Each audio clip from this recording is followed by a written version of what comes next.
जीवन संदेश, प्रभु का वचन, सुख शांति का पावन संगम। हर रविवार नए विचार, मंगल का संदेश है तैयार।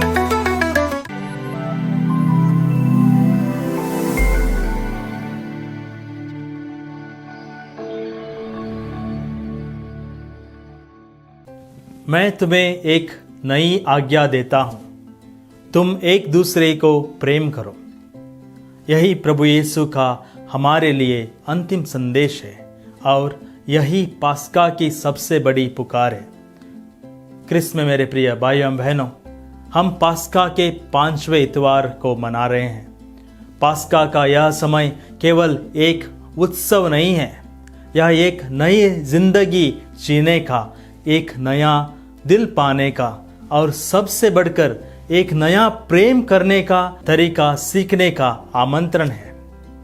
आज के सुसमाचार में प्रभु यीशु नई आज्ञा की बात करते हैं, परंतु यह आज्ञा केवल एक आदेश नहीं है, यह यीशु के हृदय की गहराई से निकला हुआ प्रेम पत्र है, जो हमें याद दिलाता है कि हमारा ईश्वर कोई दूर का न्यायाधीश नहीं, बल्कि इम्मानुएल, हमारे साथ रहने वाला ईश्वर है।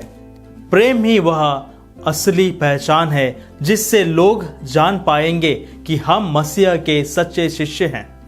यह पहचान हमारा कपड़ों, रीति रिवाजों या बड़े बड़े वचनों से नहीं होती, बल्कि उस निस्वार्थ, क्षमा से भरपूर, संवेदनशील और सच्चे प्रेम से होती है, जैसा प्रेम स्वयं यीशु ने हमसे किया। यहाँ एक गहरी सच्चाई हमें समझनी है। जैसे हर सिक्के के दो पहलू होते हैं, एक बिना दूसरे के अधूरा होता है। अगर हम किसी एक हिस्से को अलग कर दें तो सिक्के की कोई कीमत नहीं रहती।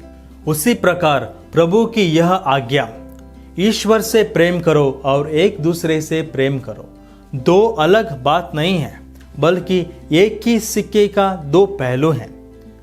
हम ईश्वर से प्रेम करने का दावा नहीं कर सकते अगर हम अपने भाई बहन से प्रेम नहीं करते, और यदि हम केवल लोगों से प्रेम करते हैं लेकिन ईश्वर से जुड़ाव नहीं रखते तो वह प्रेम आधारहीन हो जाता है। प्रेम का असली मूल्य तभी है जब वह ऊपर से नीचे तक, ईश्वर से लेकर पड़ोसी तक पूर्ण और एकीकृत है। आज के पहले पाठ में जब संत पौलुस कहते हैं हमें राज्य में प्रवेश करने से पहले बहुत कष्ट सहने पड़ते हैं, तो वे हमें यह याद दिलाते हैं कि सच्चा प्रेम हमेशा आरामदायक नहीं होता। प्रभु यीशु का प्रेम क्रूस तक गया। गेत्सेमनी की बारी में उन्होंने इतना संघर्ष किया कि उनके पसीने की बूंदें लहू बन गईं। फिर भी उन्होंने कहा, मेरी नहीं तेरी इच्छा पूरी हो।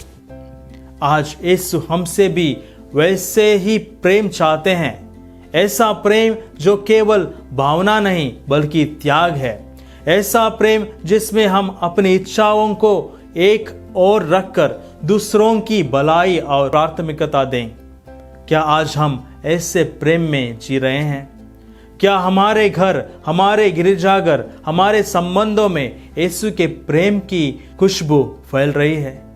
अगर नहीं तो शायद आज यीशु हमें याद दिला रहे हैं, तुम एक दूसरे से प्रेम करो जैसे मैंने तुमसे प्रेम किया। प्रकाशना ग्रंथ हमें एक अद्भुत आशा देता है।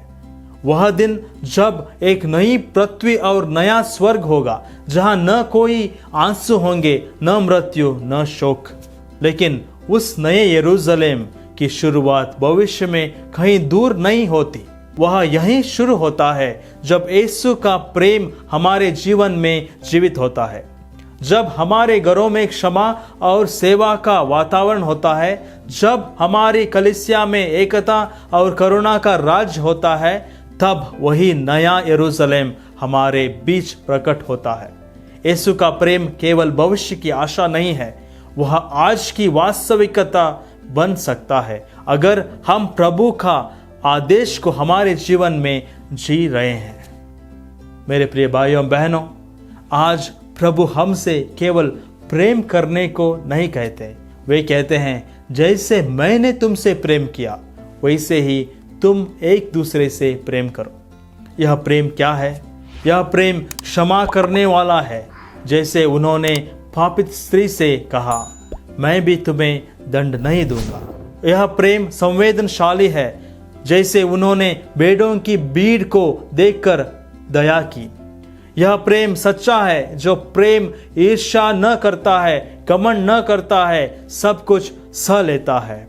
और यह प्रेम पूर्ण है जो शत्रुओं से भी प्रेम करता है। इस तरह प्रेम करने के लिए प्रभु यीशु कहते हैं, जैसे मैंने तुमसे प्रेम किया वैसे ही तुम एक दूसरे से प्रेम करो। आइए मेरे प्रिय भाइयों एवं बहनों, हम यीशु के इस प्रेम को अपने जीवन का आधार बनाएं और जब दुनिया हमें देखे तो कहे, देखो ये मसीह के शिष्य हैं, क्योंकि इनका प्रेम अलग है।